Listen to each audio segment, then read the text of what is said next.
Hello student, इस lecture में vector analysis का अगला वीडियो हम लोग पढ़ेंगे, अगला लेक्चर पढ़ेंगे। इसमें ये वेक्टर एनालिसिस सदिश विश्लेषण क्लास 11 के लिए एक वेक्टर चैप्टर्स का ये सब लेक्चर चल रहा है, जिसमें कुछ वीडियोज बनाकर YouTube पर रखा गया है। बाकी वेक्टर चैप्टर्स का अगला वीडियो है और इस चैप्टर में क्या क्या है, तो वेक्टर एनालिसिस सदिश विश्लेषण, और इस सदिश विश्लेषण में जानना है पोजीशन वेक्टर। बहुत ही इंपॉर्टेंट टॉपिक है पूरे फिजिक्स के लिए। पोजीशन वेक्टर ये क्या है, एक तरह से देखें तो ये पहला टॉपिक आता है पोजीशन वेक्टर। इसमें स्थिति सदिश, इस पोजीशन वेक्टर को हम लोग वेक्टर स्मॉल वेक्टर आर से डिनोट करते हैं। और एक तरह से इसको कैसे डिफाइन करते हैं, कैसे रिप्रेजेंट करते हैं, क्या इसका निरूपण है, इसको हम जानेंगे। इसमें इसके पहले जो पढ़ाया गया है बहुत सारे वेक्टर्स का टाइप है। इसके पहले वाले लेक्चर में वेक्टर एडिशन, वेक्टर का रिजल्टेंट, और दो वेक्टर के बीच का एंगल, दो वेक्टर को ऐड करना, वेक्टर का मैग्नीट्यूड, रिजल्टेंट वेक्टर, ठीक है। इस तरह से प्रॉपर्टीज ऑफ वेक्टर एडिशंस बहुत सारे इसके पहले पढ़ा गया है। सब्ट्रैक्शन ऑफ वेक्टर और vector A minus vector B का मैग्नीट्यूड। अब हम पढ़ेंगे पोजीशन वेक्टर। ये पोजीशन वेक्टर क्या है, एक तरह से देखते हैं तो एक्स एक्सिस वाई एक्सिस जो खींचते हैं, वहां हम लोग को ओरिजिन मिलता है, मूल बिंदु। उस ओरिजिन से किसी पॉइंट का पोजीशन अगर खींचा जाए तो that position is called position vector.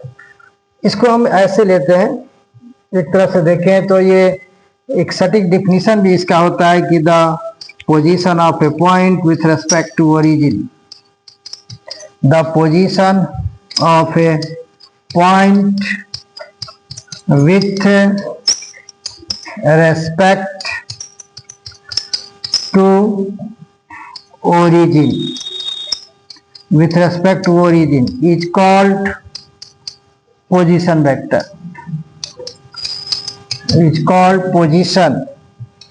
vector, Position vector. It is denoted by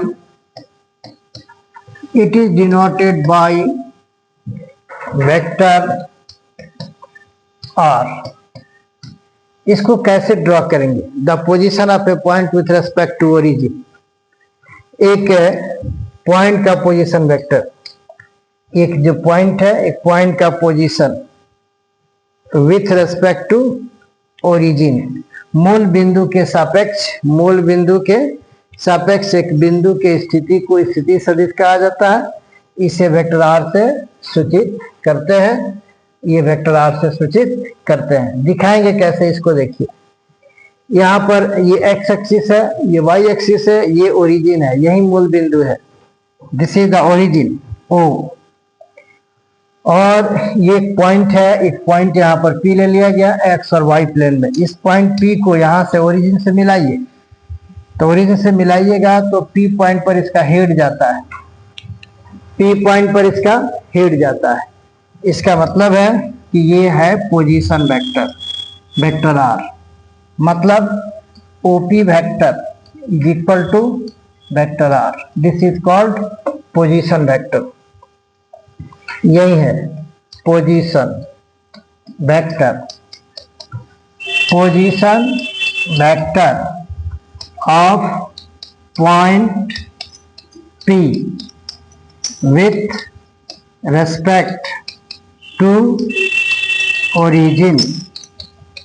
WRT का मतलब विथ रेस्पेक्ट टू ओरिजिन, मूल बिंदु के सापेक्ष, यहाँ पर मूल बिंदु के सापेक्ष बिंदु P की स्थिति सदिश,